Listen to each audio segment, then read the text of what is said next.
Doctor प्रीति शेखर जी, ये तमाम वो वाजिब सवाल हैं जो अभी संजय सहाय जी ने उठाए हैं, ये आम आदमी के जहन में चल रहे हैं। जवाब देंगी आप? क्या जिन लोगों पर कार्रवाई होनी चाहिए थी उन पर कार्रवाई हुई?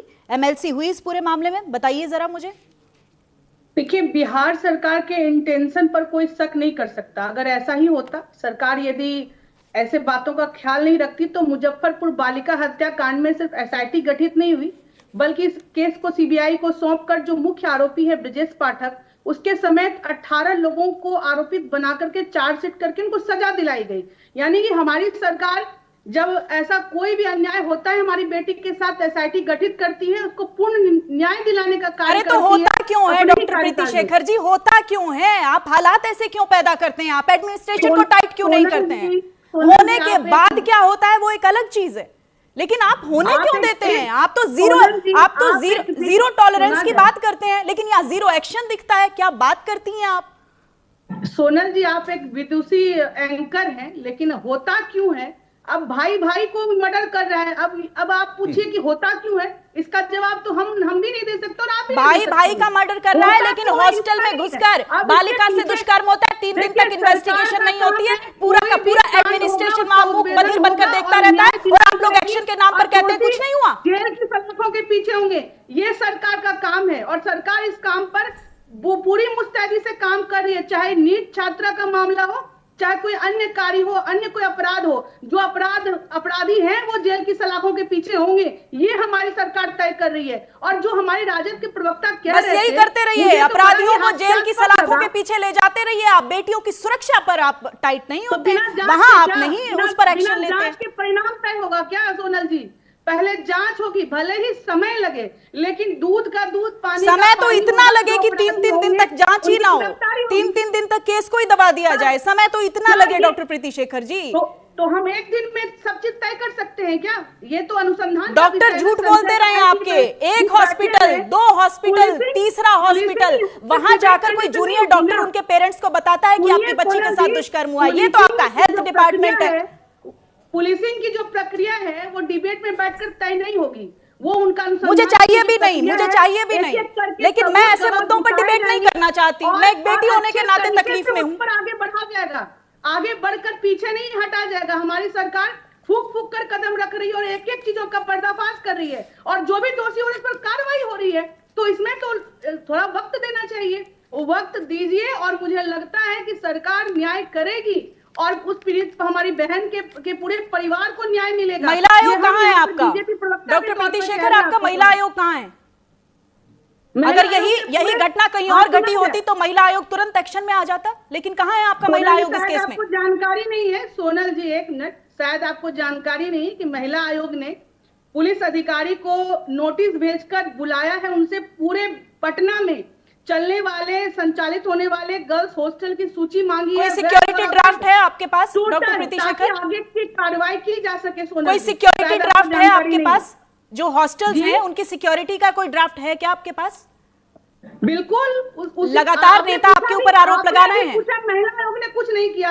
लगातार नेता आपके ऊपर सिंडिकेट चलाने का आरोप लगा रहे हैं। बहुत बड़ा आरोप है डॉक्टर प्रीति शेखर। अरे जो लोग सिंडिकेट रैकेट्स चलाने का आरोप लग रहा है, कहाँ है सिक्योरिटी? क्या आरोप लगाएंगे? यहाँ पर कोई सिंडिकेट नहीं चलता, यहाँ पर त्वरित न्याय दिलाई जाती है। इस सरकार में किसी के साथ अन्याय नहीं किया जाता। ठीक है डॉक्टर अनुज कुमार, मैं आऊंगी आपके पास। संजय सहाय जी कुछ कह रहे हैं। संजय सहाय जी प्लीज। ओके, ऑलराइट, ठीक है, अभद्र व्यवहार किया। ठीक है, सुन लीजिए डॉक्टर प्रीति शेखर, ये राजनीतिक मंच नहीं है। ठीक है, थोड़ा चांस दीजिए। ठीक है, मुझे प्लीज। तो लग रहा है गवर्नेंस, पुलिस इन्वेस्टिगेशन, इंटेलिजेंस पूरा का क्लास मेरे को दिया जा रहा है, क्योंकि ये पूरे इसमें मुझे नहीं कहीं लग रहा है कि हम कहीं गवर्नेंस, क्रिमिनल इन्वेस्टिगेशन और पुलिसिंग के बारे में बात कर रहे हैं। और जब क्रिमिनल इन्वेस्टिगेशन और गवर्नेंस की हम बात ही नहीं कर रहे, तो बाकी जो भी बात कर रहा है, आज का टॉपिक जहां तक है उससे रेलेवेंट है ही नहीं। जब ये केस हुआ उस समय इंटेलिजेंस का क्या इशू था? जब केस हुआ और उसके बाद एमएलसी नहीं आया, और केस के पीछे क्या क्या हुआ है, कैसे हुआ है, इसके बारे में बिहार पुलिस के इंटेलिजेंस को कुछ भी नहीं पता है, और आज तक भी नहीं पता चल पाया है। क्रिमिनल इन्वेस्टिगेशन एक फ्रंट एंड भी होता है, एक बैक एंड भी होता है, तो ना यहाँ फ्रंट एंड दिख रहा है ना बैक एंड दिख रहा है। So this is where we are. और बोल रहे हैं सब कुछ हो गया और न्याय मिल रहा है। देखिए ये बड़ी बड़ी बातें एक लेवल तक ठीक है, लेकिन जब एक्चुअल इन्वेस्टिगेशन होता है ना, बहुत ही it is a serious hard laborious work, और जवाबदारी लेके एक एक कड़ी जोड़ना पड़ता है। और इसमें तो कहीं कुछ अभी तक तो दिखी नहीं। एसआईटी बना दी है, एसआईटी बना दी है, उसका मतलब क्या है कि लोकल पुलिस आपकी काम नहीं करती है।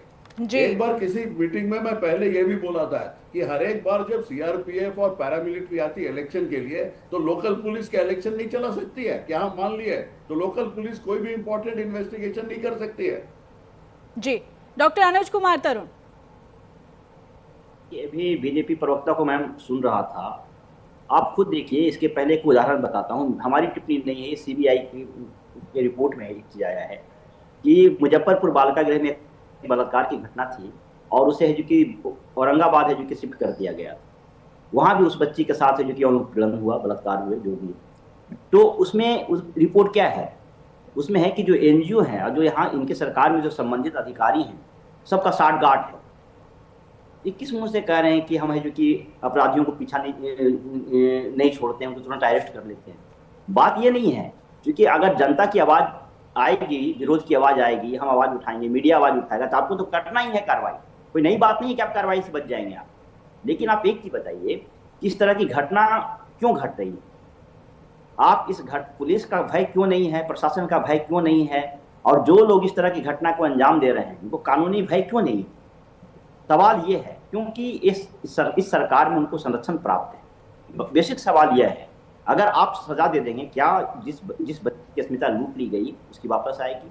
जिन लोगों की हत्या हो गई, जिसकी जान चली गई, वापस आएगी? ठीक है, आप अपराधियों को सजा दे देंगे, पकड़ लेंगे, ये कौन सी बात है? भारत में संविधान का राज है, आप प्रेशर में आएंगे, लोगों का विरोध होगा, आपको करना पड़ेगा। ठीक है डॉक्टर पूजा त्रिपाठी, महिला सुरक्षा हर बार चुनावी मुद्दे ही रहेंगे, बेटियों का भरोसा कोई लौटा भी पाएगा?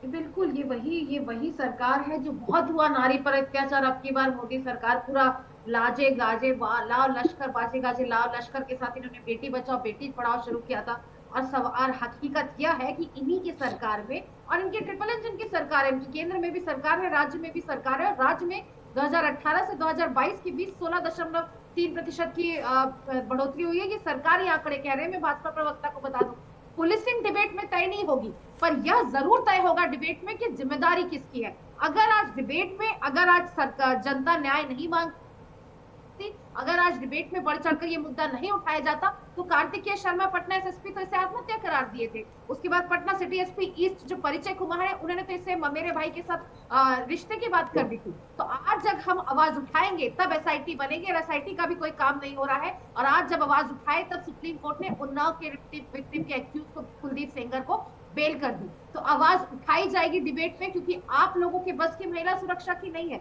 आज अगर हम जेंडर वल्नरेबिलिटी इंडेक्स की बात करें, तो पटना की बात करूं तो दिल्ली और जयपुर के समकक्ष खड़ा है महिलाओं से असुरक्षा के मामले में। और national annual report of index on women safety बताता है कि 40% महिलाएं सर्वे में बताती हैं कि वो बाहर निकलने में, अंधेरे के बाद बाहर निकलने में असुरक्षित महसूस करती है।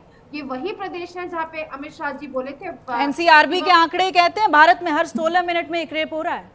एक रेप होता है, और न सिर्फ रेप होता है सोनल जी, जो मैंने ओपनिंग स्टेटमेंट में कहा, सिस्टम रेप करता है, पुलिस रेप करती है। और हर जगह जब आप रेप विक्टिम को फेल कर देते हैं, रेप की रिपोर्ट को अदला बदली करते हैं, एक्यूज नहीं पकड़े जाते, दुनिया जहान का तमाशा होगा लेकिन एक्यूज नहीं पकड़ा जाएगा, तो उस व्यक्ति, उस औरत का, उस लड़की का बार बार रेप होता है। और सबसे बड़ी अनमंशा की विषय, हम बेटी है किस देश की, और हमारी भी बेटी है। और यह देख के गुस्सा आता है, यह देख के शोभ होता है। कांग्रेस प्रवक्ता की तरह नहीं बोल रही हूँ, किस तरीके से आप अगर एक बच्ची, जहानाबाद की एक बच्ची पढ़ रही थी, वो पिछले साल भी नीट में रैंक लेके आई थी, रैंक इंप्रूवमेंट के लिए पढ़ रही थी। बच्चियों का संघर्ष गर्भ से शुरू होता है, बच्चियों का संघर्ष घर से बाहर निकलने में शुरू होता है। आपने एक मेधावी छात्रा का गला नहीं घोटा है, आपने जहानाबाद की हर वो लड़की जो चाहती थी कि नीट की तैयारी करे, पटना में जाके, दिल्ली में जाके, उसका गला घोटा है। और जब आप कहते हैं कि उसके साथ रेप नहीं हुआ, जब आप कहते हैं कि ये सब ठीक है, किशोर कुणाल जी, महिला सुरक्षा पर बिहार का अच्छा खासा बजट है भाई, क्या सिर्फ घोषणाओं में ये बजट है? शराबबंदी पर आप सख्ती दिखाते हैं और रेप पर आप चुप्पी साध लेते हैं, उस पर आप नरमी बरत जाते हैं। बिल्कुल नहीं सोनल जी, इस मामले को Bihar police rarest of the rare case के तौर पे देख रही है। हमारे संजय साही साहब बता रहे थे पुलिसिंग के बारे में, ये पुलिसिंग की क्लास का डिबेट नहीं है, पब्लिक परसेप्शन का डिबेट है। और अभी तक किसी भी अधिकारी ये सिर्फ पब्लिक परसेप्शन, क्या बात कर रहे हैं आप, क्या बात कर रहे public हैं? perception ये का पब्लिक debate परसेप्शन नहीं, कहाँ I से beg to बनता है differ. भाई? अभी I will सुनिए, beg मैं to सुन differ. अरे मैं सुनिए ना, मैं सुन रहा था आपको। आप पैनलिस्ट की तरह ट्रीट कीजिए, ठीक है? ऑफिसर होंगे आप अपने समय में, नहीं, अपने ये लिए perception ऑफिसर। की बात आप नहीं है। जिस तरह से मैं सुन रहा था, आप सुनिए। मैं यहाँ पे बैठ के पब्लिक को बताने के लिए बैठा हूँ कि बिहार सरकार क्या काम करने जा रही है। मैं पुलिसिंग का एसओपी ब्रीफ करने के लिए नहीं बैठा हूँ। पुलिसिंग जिस समय बिहार के डीजीपी, बिहार के डीजीपी जिस समय प्रेस कॉन्फ्रेंस करेंगे, बिहार के आईजी, पटना के आईजी जिस समय प्रेस कॉन्फ्रेंस करेंगे, उसका एनालिसिस, उसका मॉनिटरिंग आप लोग अपने एक्सपर्टीज के सहारे करिएगा।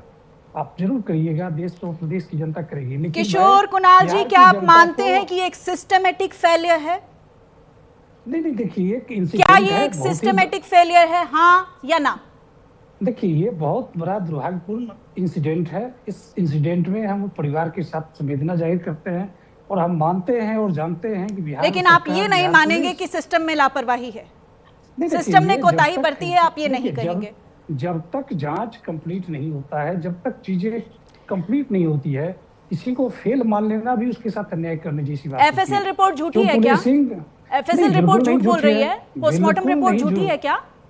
देखिए बिल्कुल झूठी नहीं है। आपको शायद इस चीज की जानकारी होगी कि अभी एफएसएल का रिपोर्ट आया है, एम्स का रिपोर्ट आने वाला है, डीएनए प्रोफाइलिंग हो रहा है, तो कई सारे रिपोर्ट्स ऑनगोइंग है। और जब सब कुछ आ जाता है तो निश्चित तौर पे बिहार की पुलिस इस पर प्रेस कॉन्फ्रेंस करेगी और एक एक कड़ी को जोड़कर सच्चे, जो सही अपराधी होगा, जो असली अपराधी होगा, उसको जनता के बीच लाएगी। इसका पूर्ण विश्वास है और बिहार की जनता और देश की जनता को भी इसका विश्वास दिलाना चाहते हैं कि अपराधी कोई भी क्यों ना हो, कितना भी बड़ा रसूखदार क्यों ना हो, वो बचेगा नहीं, वो छूटेगा नहीं। उसके ऊपर मामला बनेगा और उन्हें